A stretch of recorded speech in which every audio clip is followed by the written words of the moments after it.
a policy of a dress code that was found in the student handbook, where they said no pajama bottoms, no bonnets, no durags in the dining rooms as well as the classrooms. I think they also said no slides, no flip-flops.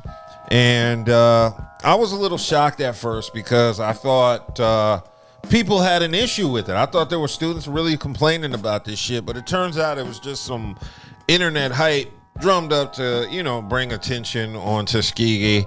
Apparently, I've been reading articles from the actual students at Tuskegee, and they're basically saying they're cool with the rules, and they also mentioned that they don't really see students on campus dressed like that. Tuskegee University junior Aiden Bass is currently at a conference for his internship, and he's wearing a suit.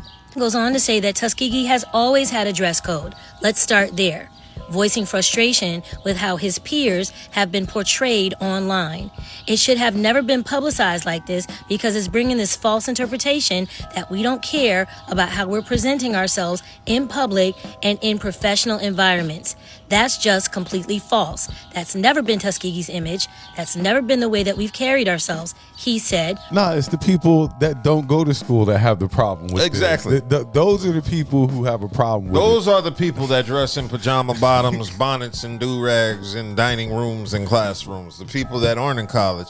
Yeah, this was a non-issue to begin with because when I went to Central from 99 to 03, we didn't really, I think they had a dress code written down, but it was just common sense when we were students there to put on decent things for our learning environment. So we never really had major issues with students violating policies based on I'm dress. trying to think how we dressed when I was going back to Benedict College and stuff like that. I think they were just happy we showed up to class sometimes. Like they were happy we got there. But now I think that the bonnet, all that stuff is out of control now. Mm-hmm. I think, and what really bothers me is how you call it, the loud part of the internet just stands up and are staunch protectors of this. And I'm like, why do you not want to show your best self? Yeah. I don't understand why you wouldn't be behind something that lifts us up even higher. Banning durags and bonnets on campus. Now, I'm going to just keep it basic with you. I don't care what y'all do. Really, truly don't care what you do. But what I will tell you is this. A lot of y'all are not prepared for the real world. Y'all live in this little fantasy world of what you wish the world was versus what it is, and you're going to get a rude awakening. People judge you based off how you look, how you present yourself.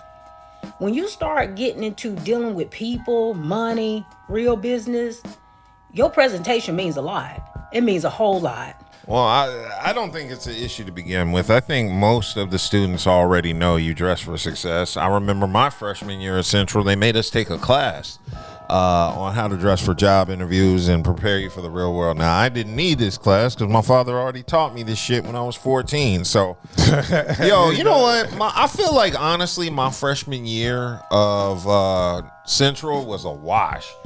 Everything they taught me my freshman year, I had already learned in high school.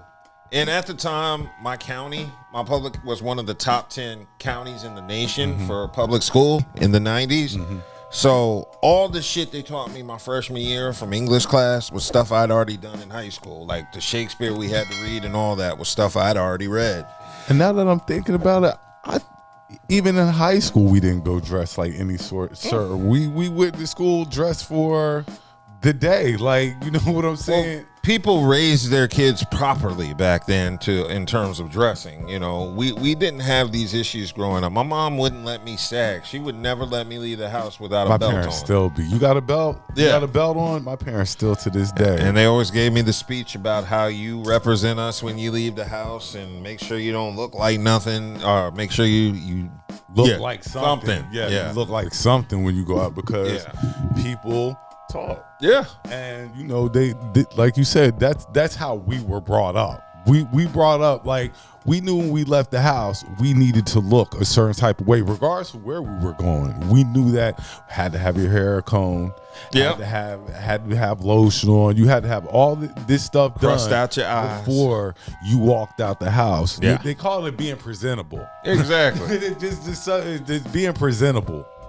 I've been seeing it, not just at the airport. I've been seeing it at the store, at the mall. I've been seeing sisters showing up with these bonnets and headscarves and their slippers.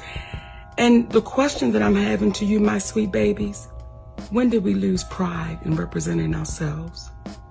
When did we step away of, let me make sure I'm presentable when I leave my home? Let me make sure I'm representing the family I created so that if I'm out in the street, I look like I have pride in myself. And I'm not saying no full face of makeup. I'm not saying no full front lace frontal. I'm not saying none of that. All I'm saying is, could you please comb your hair? And if you don't want to comb your hair, they got enough shit out here now, baby, where you can style yourself up and look like you have pride. Mm-hmm. So yeah, I do see it more now. Just wherever you go, even outside of campus, you go to you go to Walmart, Target, grocery stores. You see women in pajama bottoms. I see it, and to me, that's just stank. Cause it's like if I see somebody in a bonnet and pajama bottom, I know you didn't wash your ass.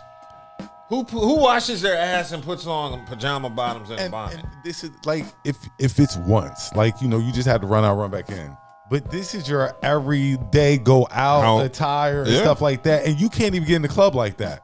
So I don't understand what all this big commotion is. Like, we like to do certain things, and there's a dress code to do these certain things. But it's just being presentable and wanting to show off the best you. And I think some people have lost that along the way. Like you say, some parents aren't teaching that. Some parents need to teach that again. You damn right. First off, let me just say this. If you one of them people who believe that Tuskegee University's new dress code policy is rooted in racism, you are a dumbass. I'm starved. When y'all come to class wearing these bonnets, you're not wearing these bonnets to fight social injustice or to be a political activist. You're wearing the bonnet because your ass was too lazy to do your hair. That's why you're wearing the bonnet. It's a damn shame what's going on in today's current society. I mean, it's nothing wrong with having standards. It's nothing at all wrong with having standards. I wouldn't date a woman who's in public wearing pajama bottoms and a bonnet, just because I think she stank. I mean, I could feel you there. Like, you don't have enough. You won't put enough time into yourself, your appearance, to show what you really are. Like I said, I just think she ain't washed her ass. I wish a lot of guys don't see it like that. I know. A lot of guys definitely don't see it like that. I definitely would not approach a woman. If I saw a woman out in a bonnet and some pajama bottoms, I'm definitely not approaching her. There's nothing to talk about. And if you see me out in pajama bottoms and a durag, I am not to be approached or to be seen at in a romantic light, ladies. I know it's hard, but that's how they do. I got a confession to make. I've never worn a do-rag. Never? Ever. I think I might have wore it one time for like a fashion statement. I wore a do-rag a couple of times, but they used to give me headaches. Yeah. Like, I stopped wearing them. Well, I never had it because I don't need it. I got Mexican hair. So as soon as my shit grow out, it's naturally curly. I don't need to tie it up in a do-rag and maintain waves. Nah, I used to wear a do-rag, and it was good for waves. That they said to put the waves in there. When I did have hair, my waves were spinning. They were spinning. I've never had. But yeah, it was kind of back in the style. Back, you had a do-rag under the hat and stuff like that. That's what I'm saying. But nah, dude, like I wore maybe once or twice for fashion purposes like that. The do-rag with the hat over it. That style gone though. Yeah, that style been gone. But outside of that, I never wore it for functioning purposes. I've never slept in a do-rag before. I never had to.